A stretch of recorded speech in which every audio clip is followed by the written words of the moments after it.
Benvenuti, welcome to Venice, La Serenissima.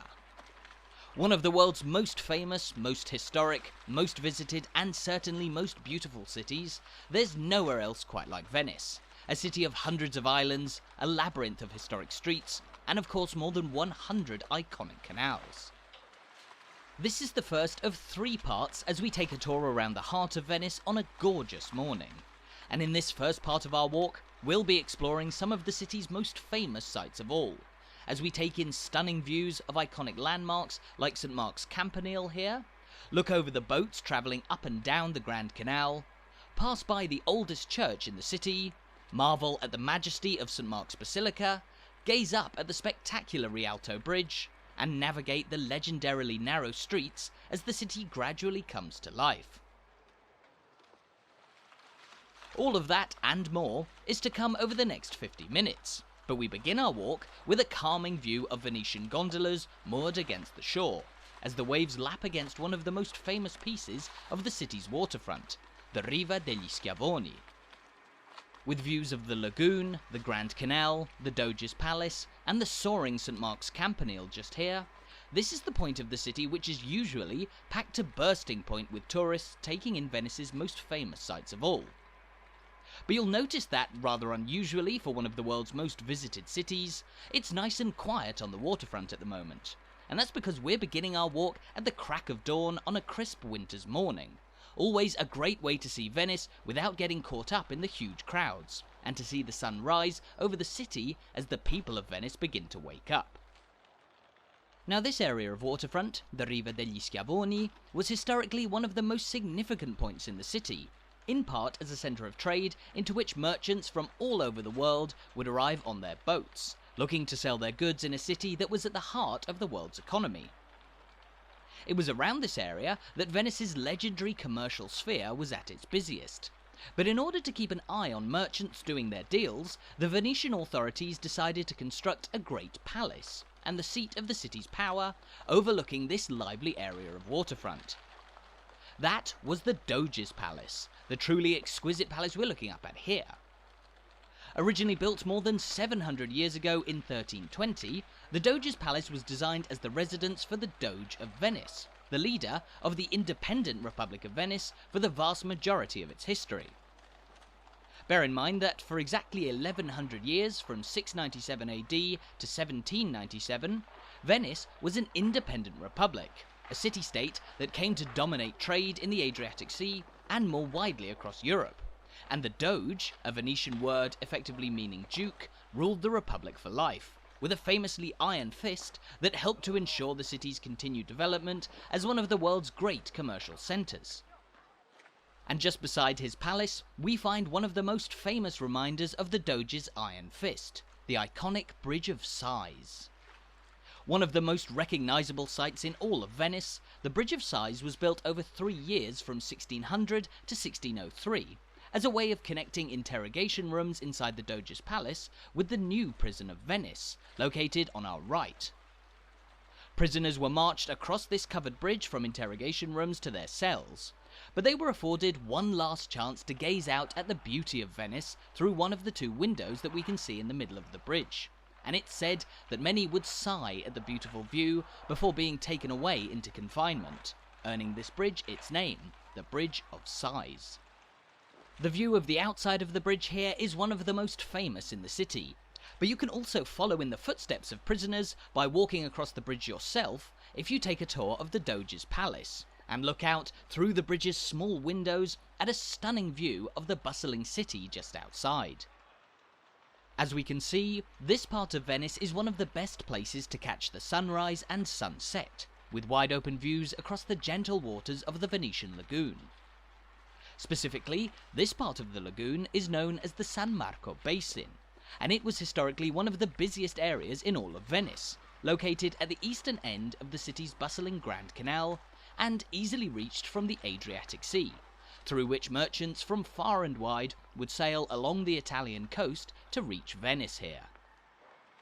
Nowadays, this part of the city is usually busier with tourists than traders, as it's home to many of Venice's most famous landmarks, and a few which can go unnoticed, like this often overlooked but truly beautiful bridge, the Ponte della Paglia, or the Paglia Bridge. The bridge takes its name from the Italian word paglia, meaning straw, as it was located beside the place where people would typically offload their straw onto dry land, this area of waterfront being a key arrival point for boats from surrounding farmland as well as international ports. Once much narrower than it is today, this monumental lagoonside parade and historic place of trade was gradually widened over the centuries, and as we mentioned, it's known as the Riva degli Schiavoni, taking its name from Slavic merchants that arrived in Venice from an area known as Schiavonia, correspondent to what we now know as Dalmatia, located across the Adriatic Sea from Italy in modern-day Croatia. The Riva reaches its end just here, where it meets what's known as the Piazzetta di San Marco, Little St. Mark's Square, on which there stand a pair of monumental marble columns that were built in the mid-13th century overlooking the lagoon. On the right is the Column of St. Mark, topped with a statue of a winged lion, the symbol of Venice and St. Mark, the city's patron saint. On the left, meanwhile, is the Column of St. Theodore, topped with a statue of the city's original patron saint before Mark, standing over a dead crocodile, representing a slain dragon. These two columns are icons of this part of the city, and historically, Venetian citizens were permitted to gamble in the space between them, while public executions were also carried out here. But what you might not know is that these two columns were originally meant to be three. According to legend, a third column was to be brought to Little St. Mark's Square here, but it fell off a boat and sank into the waters of the lagoon, and it's never been found since, so we don't know what statue it would have been topped with, or to whom it would have been dedicated. The columns that were erected stand on the southern edge of Little St. Mark's Square, while the Piazzetta's eastern side here is lined by the beautiful Marciana Library, also named for St. Mark, and built over more than 50 years in the 16th century as the National Library of the Republic of Venice. Nowadays, it exists as one of the oldest public libraries in the world, and one of the most important in all of Italy, with well over 1 million written works held inside, including a vast collection of prized classical texts from ancient Rome, ancient Greece, and more. Illuminated by the morning sunlight, the library's Renaissance-era architecture is simply breathtaking, but it's far from the only beautiful building that you'll find around St. Mark's Square, the historic centre of life in the city and a cradle of Venetian culture. Opposite the Marciana Library is of course the Doge's Palace, which since 1923 has been one of the most visited museums in Venice, showcasing the exceptional wealth and majesty of the Venetian Doge.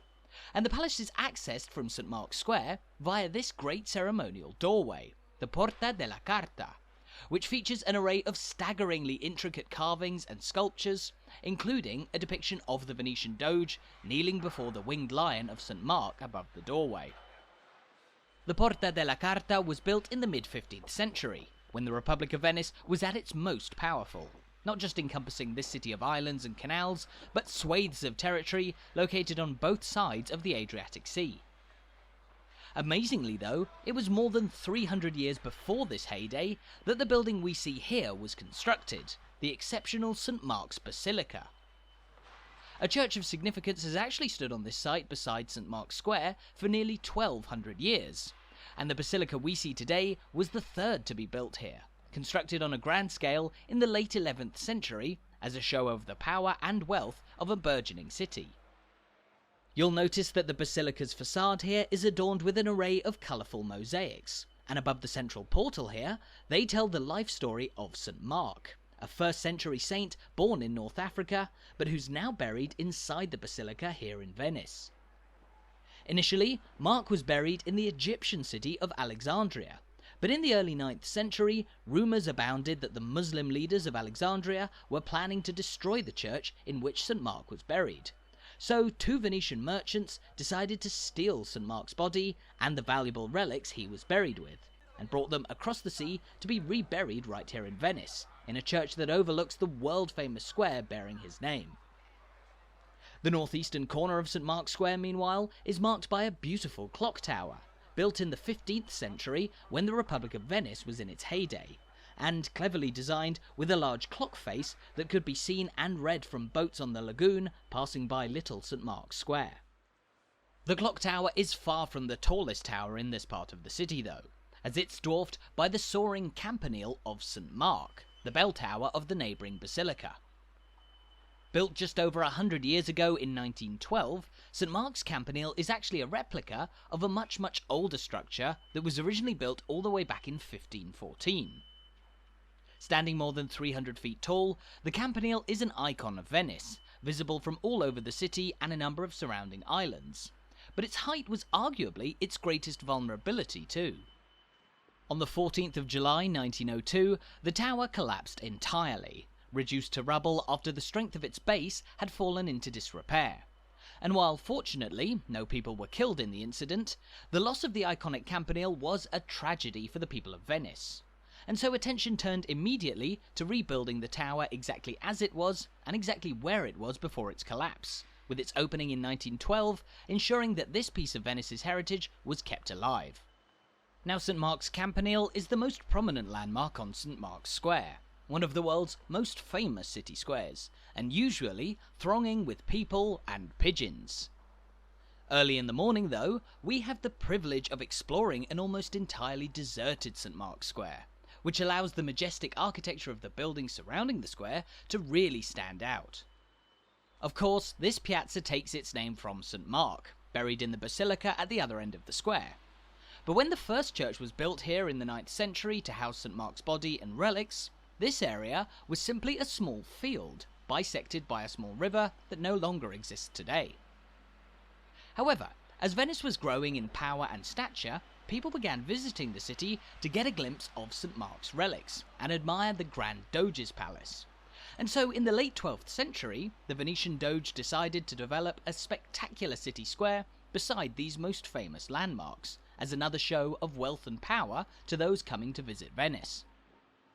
But while St. Mark's Square is more than 800 years old, these eye-catching buildings surrounding its perimeter are a little newer. The western end of the square here is bookended by what's known as the Napoleonic Wing, built around the year 1810 when Venice was under the control of the French Emperor Napoleon. And nowadays, the Napoleonic Wing is home to the famous Museo Correr, one of Venice's most loved art museums.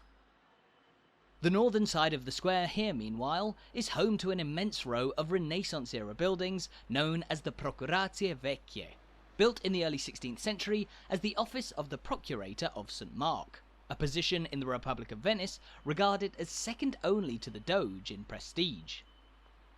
The Procurator historically held a significant role in Venice's political administration, and that's more than evident not just from the size and majesty of the Procurazie Vecchie, literally the old procuracies on our left, but also from the Procurazie Nuove, or the new procuracies on our right, built roughly 100 years later to enclose St. Mark's Square on three sides with spectacular Renaissance-style buildings.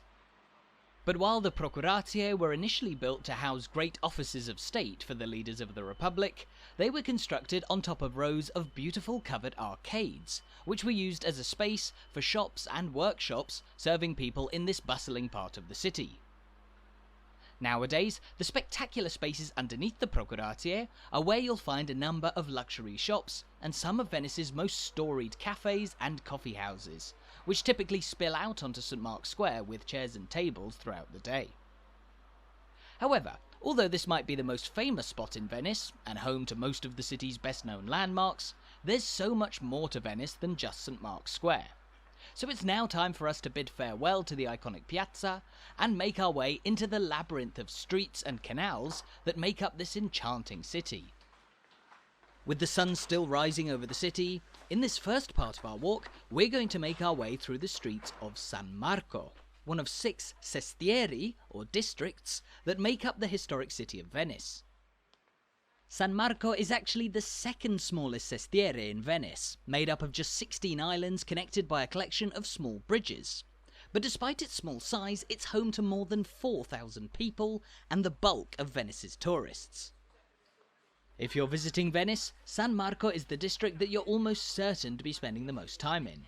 It's where all of the city's most famous landmarks are, as well as a wide array of restaurants, cafes and shops catering to tourists. But while many people immediately make their way to St. Mark's Square, it's well worth getting lost in the streets of this small district too. Here, just beside the wide-open St. Mark's Square, we're already hemmed in by tall buildings looming large over a narrow canal, which is crossed here by the Ponte dei Dai, an unassuming bridge built in 1864 that takes its name from a dramatic moment in Venice's history. Over 700 years ago, back in 1310, a Venetian noble by the name of Baiamonte Tiepolo and a team of co-conspirators attempted to seize power over the Republic from the Doge. But when their plan failed, they quickly fled off St. Mark's Square via the Ponte dei Dai, hoping to disappear into the city's labyrinth of streets. However, it appears that Tiepolo's attempted coup was not popular among the locals, as it's said that, as he fled over the Ponte dei Dai, people shouted, "Dai, Dai," effectively meaning, "Get him, get him," as he sprinted away down this narrow street. Soon after, Tiepolo was apprehended and banished from Venice, but his attempted coup sent shockwaves through the Republic's government, prompting it to shore up its power in ways that actually helped the nation to grow only stronger over the following centuries. We'll talk more about exactly how the Republic's government worked a little later on in our walk, but here we're turning off the Calle dei Fabbri, the street of the blacksmiths, into Calle San Gallo, a narrow passageway that will lead us to a nice bit of open space nestled among the densely packed houses of the city centre. Central Venice, the historic city of canals known all over the world, is extremely small in modern terms, covering an area that's only about twice the size of Central Park in New York City. But more than 55,000 people live on the 118 islands that make up the historic city centre here, making this one of the most densely populated places in the world. It's a blessing, therefore, to encounter open spaces like this every now and then. This is the Campo San Gallo, a small square that takes its name from the small church that we can see here, the Church of St. Gallo, which was originally built back in 1581. The church is only small, but it's one of more than 130 churches to be found on the streets of Venice, many of which lend their names to small city squares like the Campo San Gallo. Campo is the Venetian word for a small square, and finding campi can be an extremely useful way to orient yourself in the unavoidably confusing maze of streets that makes up the city, as most of the time there are no walkways following the paths of the canals that act as Venice's roads, meaning they can't be used for on-foot navigation. Fortunately, we find an exception just here, with a wide pavement that runs along the side of this small canal, known as the Rio Orseolo. The Orseolo is crossed just here by a small but beautiful bridge known as the Ponte Tron, built in 1840 and named after the influential Tron family, a leading family of Venetian nobles who historically lived in this area of the city, and one member of whom even served as the Doge of Venice in the late 15th century. Interestingly though, that's not the only name for this fetching bridge, and we'll talk about its other moniker in a couple of minutes. But the Rio Orseolo that flows beneath it comes to an end just a few feet along from here, at one of the most unusual spots on Venice's never-ending network of canals. Here we find a small open area of water known as the Bacino Orseolo, or the Orseolo Basin, which acts as a kind of parking lot for the city's iconic gondolas, just a few steps away from St. Mark's Square. Now this basin was created by widening the point where two canals meet, and it was designed specifically to create a parking area for gondolas in the historic heart of the city, and today it's one of the most popular places to catch a ride on one of these famous Venetian boats. Gondolas have been used by Venetians to make their way around the city's canals for nearly 1,000 years, first mentioned in the late 11th century, although those medieval gondolas were likely shorter, wider, and nowhere near as beautiful as the boats we see here today. Nowadays, gondolas are typically around 36 feet or 11 meters in length, having evolved into the striking shape we know between the 18th and 20th centuries. And while they were historically used as a method of transportation for anyone and everyone around the city, they're nowadays used almost exclusively by tourists, with a gondola ride through Venice's canals being one of the highlights of a trip to the city. Of course, the development of technology gave rise to motorboats, which became a far more convenient form of transport for permanent residents. but it's always a joy to see traditional gondolas still punting their way along Venice's canals, narrowly ducking beneath the city's more than 400 bridges. In fact, the Tron Bridge here is one of the smaller bridges that you'll find in Venice, and it's that diminutive size which earned the bridge its second name, the Ponte della Piavola, or the Doll's Bridge, a pretty but miniature canal crossing that wouldn't look out of place in a doll's house. But once again, let's leave the relatively spacious surroundings of the Tron Bridge and make our way back into the narrow streets of San Marco, lined with historic buildings that loom large above us on all sides. Now, most buildings in this part of the city stand around 3 or 4 stories tall, and while many are indeed the permanent homes of around 4,000 Venetian residents, this being the tourist heart of the city, the buildings of San Marco are usually used as hotels, restaurants and shops, all geared towards the visitors who typically crowd the streets surrounding St. Mark's Square. You can find shops selling pretty much anything on these streets, from well-known luxury boutiques to delightful, independently run bric-a-bracs and antique stores like this, nestled away on a quiet street corner. Venice, of course, being a city renowned across the world for its culture and art, is full of antique shops, many of which sell those famous Venetian masks, one of the symbols of the city and a popular souvenir bought by tourists year in and year out. Tourism is, of course, a dominant force in Venice in the modern day. This city of canals ranks among the 50 most visited cities in the entire world, with more than 5 million people flocking here every year. Now, there's plenty to be said about the positive and negative impacts of Venice's extremely high level of tourism. But one thing that can be easy to forget when you visit this iconic city is that Venice is not Disneyland, but an active, living city just like any other. And like any other city, Venice is home to a population of fiercely proud Venetians, whose identity is one of the most distinct in the modern nation of Italy, principally because Venice was its own independent republic for the vast majority of the last 2,000 years.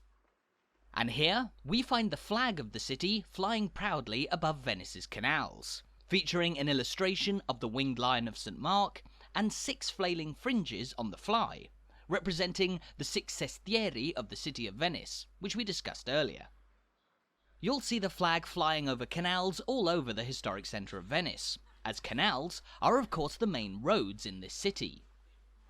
As we can see just here, houses and restaurants even have doors that open out straight into the water, allowing those travelling by boat a way to easily access the city's buildings. Now, you might be thinking that Venice's canals are a cute but surely outdated way to move about the city, and that there's probably a few core roads where you can drive your car to the area that you need to go. But incredibly, there are no roads and no cars to be found anywhere in Venice, the only exception being the modern transport terminal on the edge of the city centre, built to connect this area to the Italian mainland. But with no roads and no cars anywhere else, canals and boats are the fastest way of getting around. Nobody knows exactly how many boats there are in Venice. Some say there could be as many as 100,000 in the city centre and the surrounding lagoon. But they do everything that cars, vans and even lorries do elsewhere in the world. As we make our way around the city, we'll see a wealth of different types of boats, ranging from privately owned motorboats to iconic gondolas, specially designed water taxis and water buses, and even bin lorry boats, as well as boats that serve as their own market stalls. Of course, space is at a premium on dry land in Venice. The Calle dei Fuseri that we're walking along here is a good example of the average size of most streets in the city, just wide enough to allow 2 or maybe 3 people to walk side by side. The narrow nature of the city's streets, therefore, makes many shops and houses basically inaccessible to large deliveries and vehicles. In fact, the streets in Venice are so narrow that even bicycles are banned in the historic city centre, simply to free up space for pedestrians.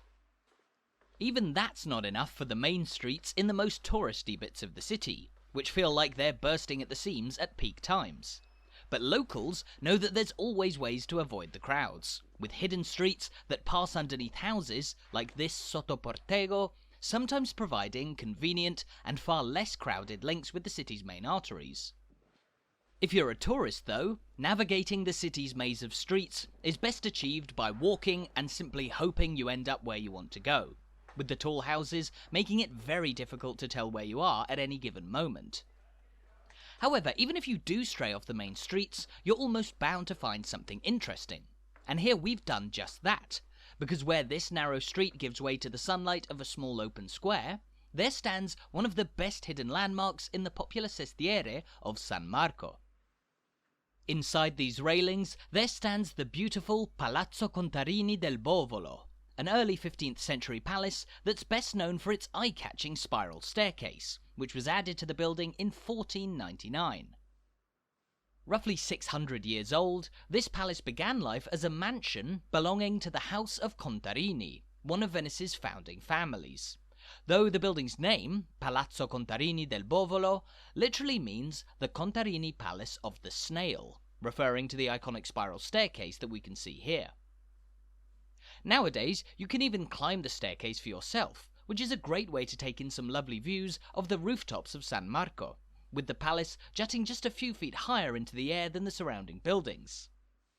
Finding the palace can be a little bit like looking for a needle in a haystack, situated on this small residential court. But it's well worth the search, and it introduces us to an interesting note about the early part of Venice's history. According to tradition, Venice was founded by 12 so-called apostolic families, one of them being the Contarini family, for whom the palace here was built. These founding families, many of which claim to be descendants of former Roman and Byzantine emperors, were responsible for the election of the very first Venetian Doge in the year 726 AD. Now initially, the Doge ruled the Republic much like a king, with almost unlimited authority, but the city's leading families eventually began to rein in his power, ultimately leading to the establishment of the Great Council of Venice in the year 1127, the leading political body in the Republic, which helped to further Venice's rise to stardom as one of the world's most important, wealthy, and politically stable states. For much of its life, Venice was even known as La Serenissima, the most serene, for its incredible political stability through 1100 years of history. Though as we know, the Republic eventually fell in the late 18th century, and it's now a part of Italy. Here, we've made our way onto a square known as Campo Manin, named after the man whose statue stands at its centre, Daniele Manin, a renowned Italian patriot. Born just across the Grand Canal from here in 1804, Manin is regarded as one of the leading figures in the eventual unification of Italy, and in 1848 he led a revolution from here in Venice against the authorities of the Austrian Empire, that year declaring the establishment of the independent Republic of San Marco. Unfortunately for Manin, the Republic of San Marco, whose capital was located here in Venice, was short-lived, as the Austrians reconquered it just 1 year later, and Manin was exiled from his beloved home city here to France, where he died in 1857. But Manin's statue here, accompanied by a striking sculpture of the winged lion of St. Mark, shows us that he's still held in high regard in modern-day Italy, even despite the failure of the Republic of San Marco. The revolution led by Manin here in Venice was part of a wave of rebellions that swept across Italy in 1848, as people from everywhere, including Sicily, Rome, Milan, Sardinia and more, rose up against governments across the peninsula. In almost all cases, these revolutions ultimately failed, as was the case here, but they lit the spark for a period of Italian history known as the Risorgimento, when the people living across the Italian peninsula fought occupying powers and ultimately united into one independent state, the Kingdom of Italy.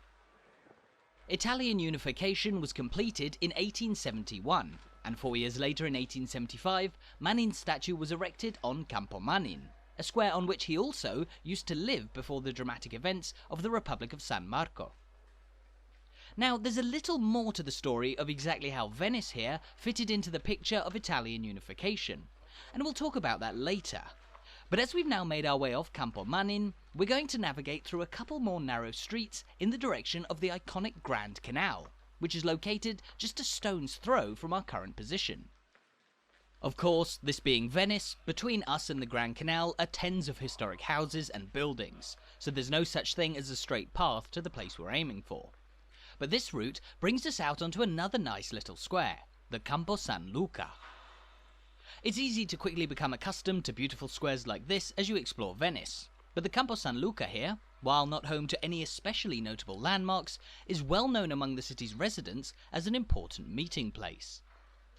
Here, we find ourselves very close to the geographical centre of Venice, and the square itself is located just beside the main walking route between St Mark's Square and the famous Rialto Bridge, making it a very convenient and relatively easy to find place to meet up with friends.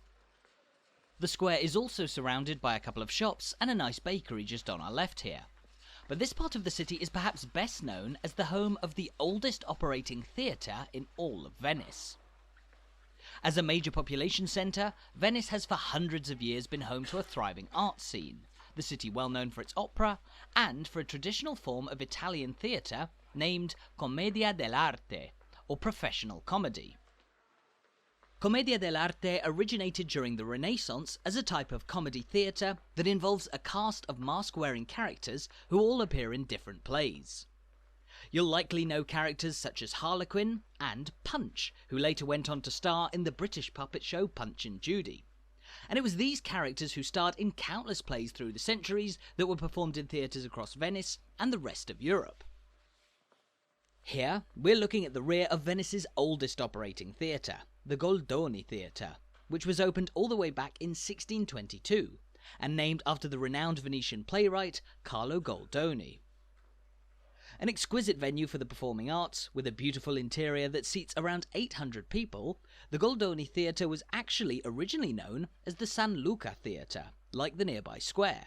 But it was renamed in honour of the playwright who had a huge impact on Italian theatre throughout the 18th century, as he transformed the traditional mask theatre of Commedia dell'arte into a more complex genre that helped to transform it into a professional pursuit. Goldoni even coined the term by adding dell'arte, meaning of the profession, to the original word comedy.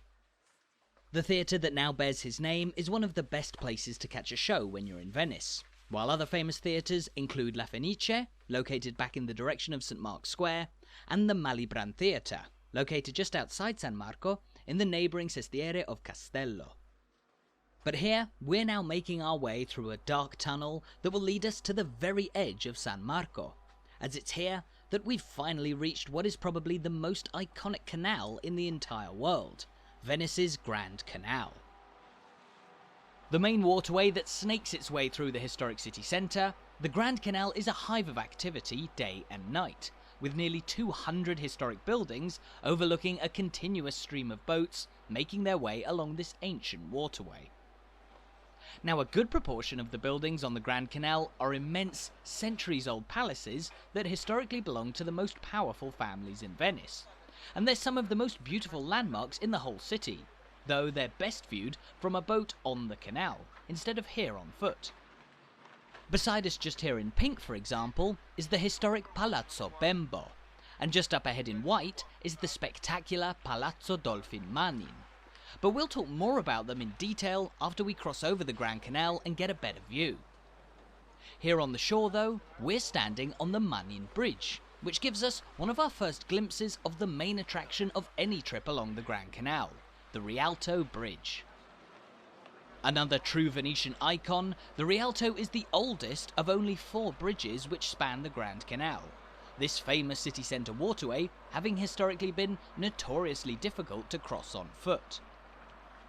As such, the area around the Rialto Bridge is always busy, not only because of the many tourists who stop around here to get some good pictures, but simply because there's no other way to get from the other side of the Grand Canal. The nearest bridge to here, located just under a mile away at the Ponte dell'Accademia. Or at least that's the case if you're only walking, but this being Venice, there are plenty more places where you can hop on a boat to take you across to the other side of what is effectively a marine motorway running through the heart of the city. Traditionally, when there were even fewer bridges than the 4 today, people crossed the Grand Canal in gondolas, known by the name traghetti, and we'll see a traghetto station in a few minutes on the other side of the canal. Traghetti were once 2 a penny all along the Grand Canal, but in the late 19th century there appeared a brand new competitor to this historic form of public transport, what we now know as the Venetian water bus, or the Vaporetto. Just beside us here is one of the many Vaporetto stops on the Grand Canal, and hopping on one of these motor-powered water buses is generally the cheapest and easiest way to cross the Grand Canal today, as the boats zigzag between the 2 banks of the canal as they make their way through the heart of the city. Even though Venice and the communities on surrounding islands are effectively free of cars and roads, these water buses make it extremely easy to get around, with an extensive Vaporetto network that links their historic city centre here with the Italian mainland and a number of surrounding islands, as well as the number 1 route that runs for 24 hours a day along the Grand Canal here. But let's turn our attention back to the Rialto Bridge, a truly iconic canal crossing that was built more than 400 years ago in the late 16th century.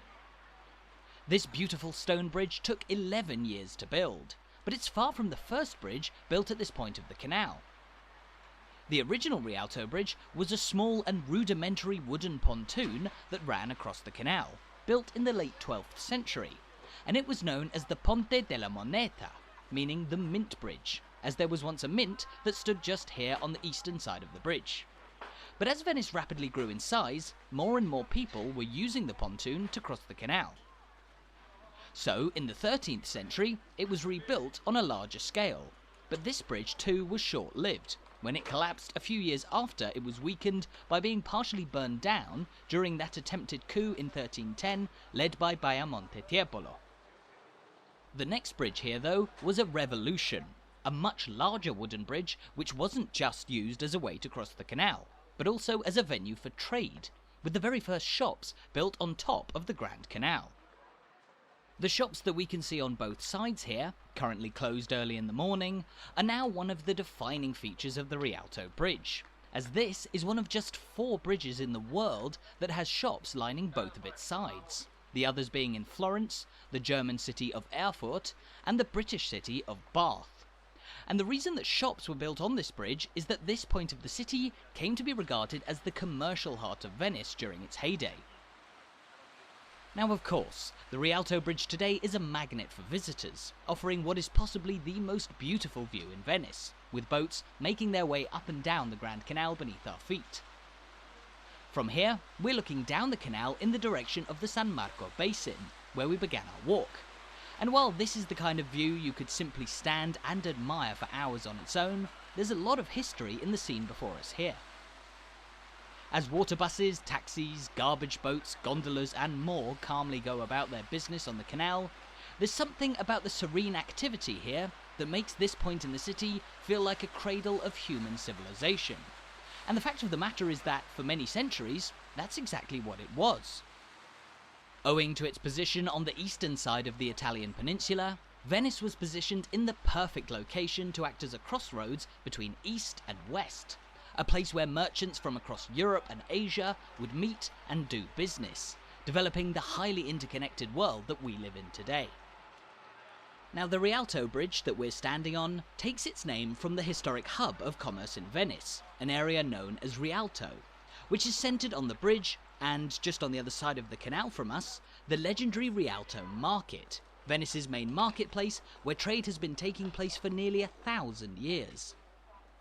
Officially founded in the year 1097, the Rialto Market was more than just your typical marketplace, selling everything from locally produced food to exotic goods that were brought into Venice from lands far, far away, ranging from Indian spices to Persian and Chinese silks, Arabian jewels and so much more. And to get to the Rialto Market, traders from the east would enter the Venetian lagoon and then make their way all the way up the Grand Canal to this point, passing by rows upon rows of stunning buildings like the ones we're looking at here, which served as a real show of Venetian power and wealth to those arriving from around the world. Of course, it wasn't just in Rialto that trade took place. The entire city became a bustling hub of global commerce during its most prosperous period in the late medieval era. But this part of the city was Venice's centrepiece, and it's no wonder, therefore, that the Rialto Bridge was eventually rebuilt to be the beautiful landmark that we know today. But while this part of Venice is of course known for its heritage of trade and commerce, it's also here on the western side of the Grand Canal that we can find one of the most important religious landmarks in the city. Having crossed over the Rialto Bridge, we've left the Sestiere of San Marco and made our way into its neighbour, San Polo, which may be the smallest of the city's six sestieri by area, but which is densely packed with some of Venice's oldest streets, bridges, and especially churches. The most centrally located sestiere in the city, San Polo is renowned for its collection of centuries-old churches, just a small number of which we'll see as we embark on a walk through this area of the city in the second part of our tour. But according to Venetian tradition, the oldest church in the whole city is located just here. This is the Church of San Giacomo di Rialto, and the story goes that it was founded more than 1,600 years ago in the year 421 AD by a local carpenter, who built the church with his bare hands in a debt of gratitude to St. Jacob, who had granted his prayer to put out a serious fire in the local area. Now that is just a legend, the truth of which is likely lost to the nearly 2 millennia of history that have since passed by. But the church that we see today is certainly no spring chicken, thought to have been built at some point in the early or mid-12th century, and that makes it by far one of the oldest landmarks in this part of the city, as it was one of the only buildings that survived the Great Fire of Rialto in 1514, which destroyed vast swathes of this historic centre of commerce. Just opposite the church, meanwhile, there stands an intriguing monument of 1541 known as the Hunchback of Rialto, a beautiful sculpture of a kneeling man supporting a staircase on his back. That staircase was historically used by Venetian public figures to climb up onto the small pillar beside it, from which they would read aloud proclamations about the city's laws, as well as the names of local criminals. On that note, the Hunchback was an important spot for Venetian lawbreakers, as a common punishment for minor misdemeanours during the time of the Republic was for a criminal to be stripped naked and then tasked with running all the way from the 2 columns on Little St. Mark's Square to this point, where they would have to kiss the Hunchback as one final act of humiliation. Even more embarrassingly, there were almost always people watching on from this square, which is known as the Campo San Giacometto, or Little St. Jacob's Square, after the church. The church is affectionately known as San Giacometto, as it's one of the smaller churches in the city, but you'll notice that it also features an enormous and rather unusual clock, originally added to the church in the 14th century, and which, if you look carefully, has only one hand that rotates around a 24-hour clock face, which even more strangely has midday and midnight on the left and right sides of the clock, instead of at the top and bottom. It's best not to try and set your watch in time with San Giacometto's confusing clock then. But the unusual church is well loved by Venetians, thanks to its traditional status as the oldest in the city, and for its prominent position in the historic commercial zone of Rialto. The church is historically associated with the market that took place in the streets surrounding us here, but as we mentioned, it's one of the only pre-16th century buildings that you'll find in this part of the city, as the Great Fire of Rialto in 1514 laid waste to one of the world's core trading forums. At the time of the Great Fire, the Rialto Bridge was made of wood, so you can probably guess what happened to it. In truth though, not all of the bridge was destroyed by the fire, but it eventually collapsed 10 years later in 1524 as the weight of the ever-growing number of pedestrians using it became too much to bear. Having been overwhelmed by people and burned down a number of times through the years, the 1524 collapse was the final straw for the succession of wooden Rialto bridges, and so the Venetian authorities appointed a number of designers, including the renowned sculptor Michelangelo, to come up with ideas for a new stone bridge, one strong enough to hold the weight of the shops and people on top of it, and beautiful enough to stand at the very heart of this most serene republic. In the end, Michelangelo's submission for the Rialto Bridge was actually rejected in favour of one by the appropriately named Antonio da Ponte, whose iconic design is the one that we see spanning the canal today. At the time of its construction, the Rialto Bridge was considered exceptionally outlandish, featuring a wealth of intricate sculptures, like this one of the Madonna or the Virgin Mary, as well as a relief of St. Mark on the other side of the bridge. Many also thought that such a heavy stone bridge, standing so tall above the canal, could never withhold its own weight, anticipating that it would go the same way as all the bridges before it.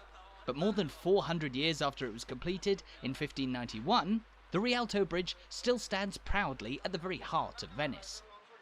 The breathtaking bridge is of course the highlight of this central section of the Grand Canal, and whether you're simply walking past it or taking in a view of the bridge from one of the many restaurants that line the city's main waterway here, it's easy to get lost in its beauty.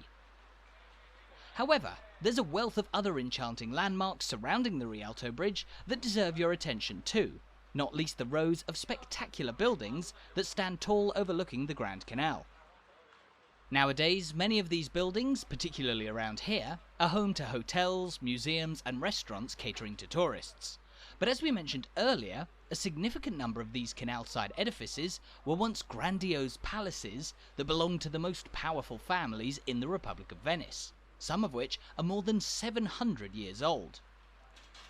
Owing to the Great Fire of Rialto, few buildings in this area of the city are quite as old as that. But across the water from us, there stand two of the most beautiful palaces along the whole canal. On the right in red is the Palazzo Bembo, which was actually built before the fire, dating from the 15th century.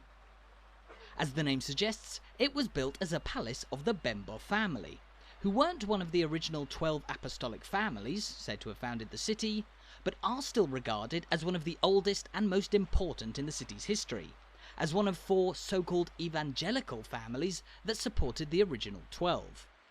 Beside it in white, meanwhile, is the slightly newer Palazzo Dolfin Manin, built in 1536 by the Dolfin family, one of Venice's 12 founding families. Now the Dolfin family, who are indeed represented by 3 dolphins on their family crest, had resided at this point on the Grand Canal for a long time before the current palace was built, and it was only constructed when their old residence, a couple of medieval houses overlooking the canal, were falling into disrepair.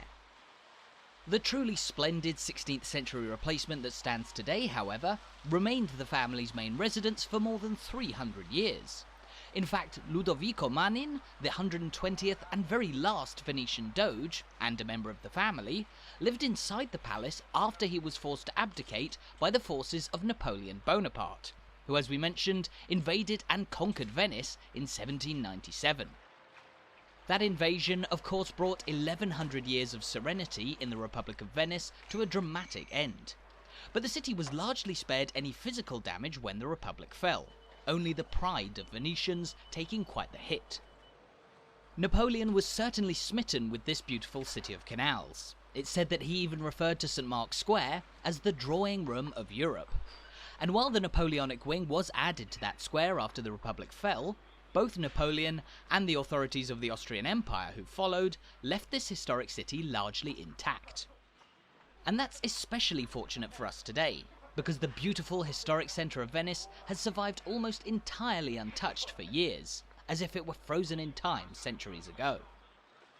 In this first part of our walk around this iconic city, we've seen a wealth of truly breathtaking landmarks built over the course of nearly 1,000 years, from beautiful traditional churches to imposing palaces, immense city squares, and a never-ending array of enchanting bridges. But we're only just getting started. Having made our way through the streets of San Marco and passed by some of Venice's most famous landmarks of all, we now find ourselves in the Sestiere of San Polo, perhaps less well known to the rest of the world, but home to its own wealth of history. In the second part of our walk, we'll stray off the Grand Canal and venture deep into the streets of San Polo, as we pass by yet more spectacular churches, ranging from grand basilicas to many more humble places of worship, as well as a number of intriguing canal crossings like the famous Bridge of Fists, and breathtaking views towards Giudecca Island from the city's famous Zattere. And we'll also explore some more of the burning questions you might have about Venice, like how permanent residents live here in the modern day, how the city was built, and much more. All of that is to come in the next part of our walk, which I hope you'll tune in for to see and learn even more about Venice. However, it's here on the Grand Canal that we've reached the end of part 1 of our tour. taking in a view of yet more beautiful floating gondolas, as we did when we started just under 50 minutes ago. Grazie mille, or thank you so much for watching this video. I really hope you've enjoyed it so far, and I look forward to seeing you when we pick up our walk in part 2.